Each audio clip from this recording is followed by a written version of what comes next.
মোবাইলে তোলা। এই বাড়িটা প্রথম খড়ের চাল ছিল, পরবর্তীকালে টিনের করে দেওয়া হয়েছে।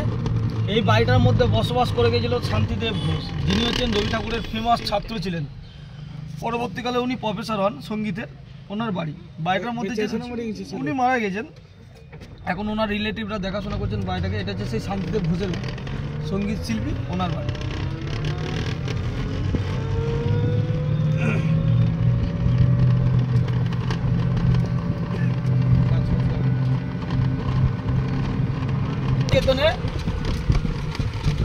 শান্তিনিকেতনের ডান দিকেরটা হচ্ছে যে সমস্ত স্টুডেন্টরা পেন্টিং নিয়ে পড়াশোনা করে, তাদের হচ্ছে আর্ট কলেজ। আর্ট কলেজের স্টুডেন্টদের নিজের হাতের তৈরি এই যে স্ট্যাচুগুলো যেগুলো দেখছেন, এগুলো সব নিজের হাতে তৈরি করা স্ট্যাচু। যারা পড়াশোনা কমপ্লিট করার পর যখন চলে যায়, তখন তাদেরকে একটা করে স্মৃতি বানাতে হয়। সেই স্মৃতিগুলো গল্প করে একটা করে বানায়।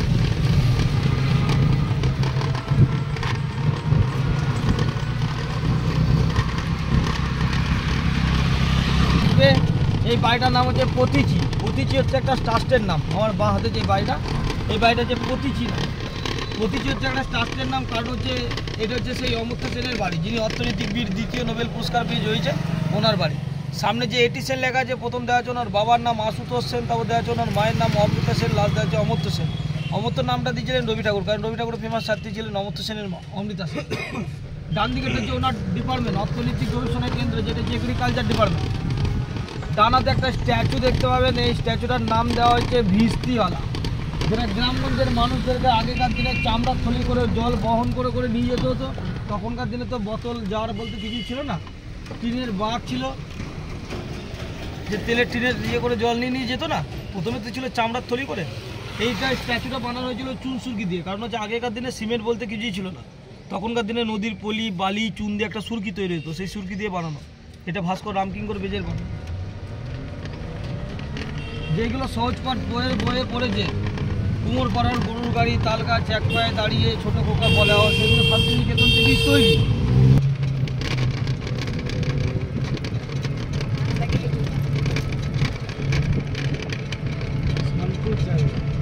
শান্তিনিকেতন শুধু গাছপালা, শান্তিনিকেতনটা যে কোনোটাই গাছপালা নিয়ে ভর্তি।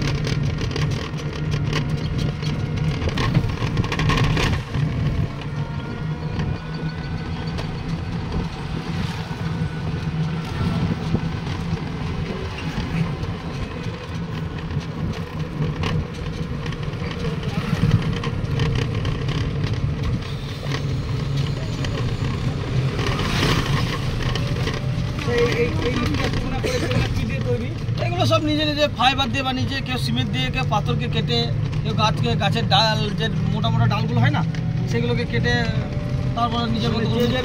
হ্যাঁ, যে পড়াশোনা করবে, যে যারা নাচ গান নিয়ে পড়াশোনা করছে না, তাদের ডিপার্টমেন্ট হচ্ছে এই গান দিকটা, একটা সঙ্গীত ভবন ডিপার্টমেন্ট। সঙ্গীত ভবন ডিপার্টমেন্ট জানাতে দেখে আর একটা স্ট্যাচু দেখতে হবে, যে স্ট্যাচুটার মধ্যে মাথা নেই। ভালো করে ফলো করে দেখো, মাথা নেই। যে স্ট্যাচুটার মধ্যে মাথা নেই, স্ট্যাচুটাকে বলা হয় ঢেকি, যেটা গ্রামগঞ্জের মানুষদেরকে আগেকার দিনে ধান ধরাতে হতো পাটার মধ্যে, যেভাবে ধোবারা কাপড় কাচতো। এটা হচ্ছে সেই ভাস্কর রামকিঙ্কর বেজের শেষ মূর্তি, উনি সবই বানিয়েছিলেন, সেই জন্য কিন্তু মাথাটা বানানো নেই। সহজপাঠ বই যদি পড়ে থাকো, সেই সহজপাঠ বইয়ে দেখবে সাদা কালো ছবির মাধ্যমে লাস্টের পিসটায় ব্ল্যাক কালার দেওয়া আছে এই স্ট্যাচু ছবিটা। আমাদের শান্তিনিকেতন ইউনিভার্সিটির মধ্যে এখনও পর্যন্ত সেরকম স্টুডেন্ট আছে যেটা ছুঁড়ে বানাবো। এগুলো সবই হচ্ছে ছুঁড়ে বানাবো। আর ডান দিকেটা হচ্ছে গোটাটাই আর্ট কলেজ, নাম হচ্ছে কলা ভবন।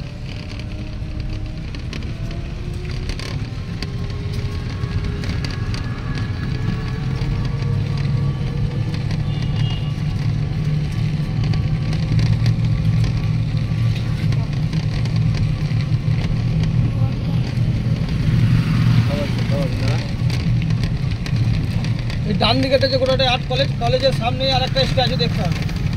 এই স্ট্যাচুটার নাম হচ্ছে কলের বাসি। কেউ বলে মিল কল, কেউ বলে রাইস কল। আগেকার দিনে মানুষদেরকে কাজ করতে যেতে হতো রাইস মিলের মধ্যে। তখনকার দিনে তো ঘড়ি বলতে কিছুই ছিল না, হুইসেলের টাইম, মানে বাঁশির টাইমটা হচ্ছে ঘড়ির টাইম। দুই বোন রাইস মিলের মধ্যে কাজ যাচ্ছে, পেছন দিক থেকে আঁচলটা উঠছে। বাচ্চা ছেলেটা না থাকতে পেরে বাড়ির লাঠি দিয়ে মায়ের আঁচল ধরে বলছে, মা আমি যাবো। মা তাকাতে পারছে না, মাসি বারবার ঘুরে তাকাচ্ছে যে আমাদের ছেলেটা পড়ে গেল না, আমাদের পেছন দৌড়াচ্ছে। যেটা বাংলা ভাষায় বা শুদ্ধ ভাষায় বলা হয় না, মায়ের থেকে মাসের বেশি দরদ। সেই জিনিসটা প্রথম অনুমান করলেন চিত্রশিল্পী নন্দলাল বসু। উনি পেন্টিং করার পর ভাস্কর রামকিঙ্কর বেশ এটা 1955 সালে স্টার্টিং করার পর 56 সালে পুরোপুরি কমপ্লিট করলেন। এটা 1 বছর সময় লেগেছিল। আর বাঁ দিকে দেখবো আরেকটা হলুদ রঙের বাড়ি, এই বাড়িটার নাম হচ্ছে কিঙ্কর উদ্যান। এটা হচ্ছে রবি ঠাকুরের পালিত কন্যার বাড়ি, যেটা রবি ঠাকুরের 2 মেয়ে ছিল, রেনাও আর বেলা। পালিত কন্যা হচ্ছে মীরা দেবী, যিনি 12 বছর বয়সে টিবি বা যক্ষা রোগে মারা যান। কারণ তখনকার দিনে টিবি বা যক্ষা রোগের কোনো ওষুধ ছিল না। উনি যখন মারা যান, এই বাড়ি থেকে একটা ছোট্ট করে গল্পের বই লেখা ছিল মালঞ্চ, সেই জন্য বাড়িটার নাম দিয়েছে মালঞ্চ বাড়ি।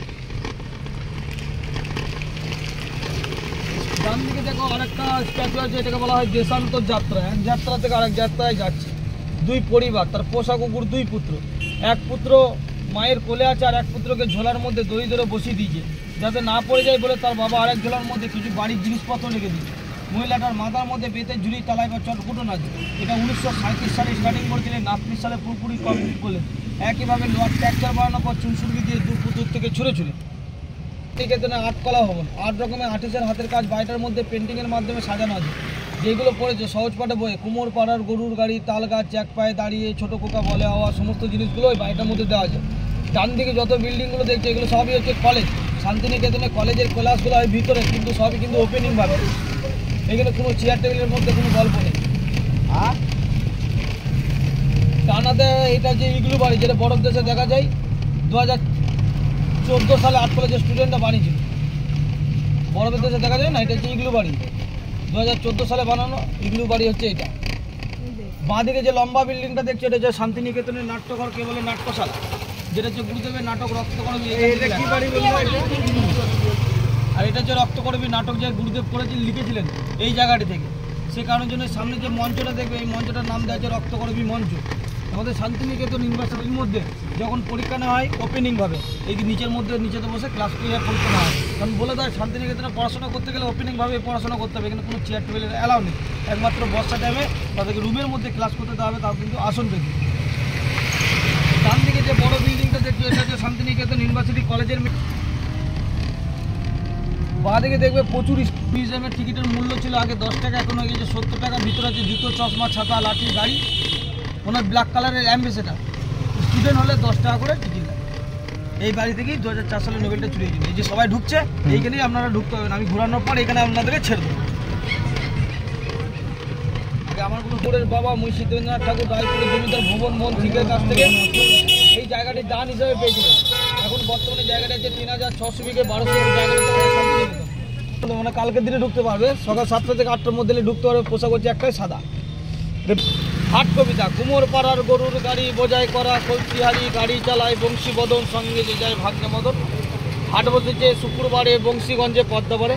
আমাদের এখানে হাটটা হয় প্রত্যেক শনি রোববার, আর বাংলাদেশ শিলাদা হয় শুক্রবার দিন। এই বটগাছের ছবিটা দেখতে হবে, যেটা সহজপাঠ বইয়ে পড়েছে না, সেই সহজপাঠ বই দেখবে মলাটের উপরে দেওয়া আছে ব্ল্যাক কালারের।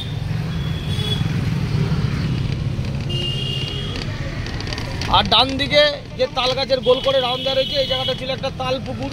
নাম দেওয়া ছিল তাল পুকুর, কারণ হচ্ছে এইখান থেকে লেখা হচ্ছে কাজী নজরুল ইসলামের হাবুদের তাল পুকুরে, বাবুদের ডাল পুকুরে, এইখান থেকে লেখা। আমাদের শান্তিনিকেতনে যে সমস্ত স্টুডেন্টরা নার্সারি ক্লাসটা যেভাবে হয়, বড় শ্রেণীর ছাত্রদের ক্লাসটা সেইভাবেই হয়। এই যে বাঁধের মধ্যে ক্লাস করে নেই বলে জায়গাটির নাম দেয় যে মৃণালিনী শিশু আনন্দ পাঠশালা। সামনে যে খড়ের চালে মাটির বাড়িটা দেখছেন না, এই বাড়িটার নাম দেয় যে দেহুলি। বাড়ি থেকে লেখা চোখের বালি, গোড়া উপন্যাস, ওই বাড়ি থেকেই লেখা। এখানে ক্লাসটাই সকাল 6টায় শুরু হয়, সকাল 10টায় শেষ। 1 ঘন্টা খেলাধুলা, 1 ঘন্টা নাচ গান, 1 ঘন্টা পড়া। এই রাস্তাটা হাতটাতে, এই রাস্তাটা সোজা চলে যাবে, সামনে তোমাদের গাড়ি আছে। হ্যাঁ, আগে তোমরা মিউজিয়ামের টিকিটটা সবাই বলবে স্টুডেন্ট 10 টাকা করে সব নিয়ে নিয়ে চলে গেল।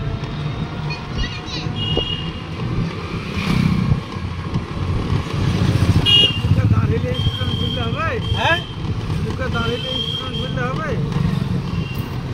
স্টুডেন্ট কি দাঁড়িয়ে নাই? এবার তোমাকে বলবে বন্ধু, তোমাকে বলবে স্টুডেন্ট নয়।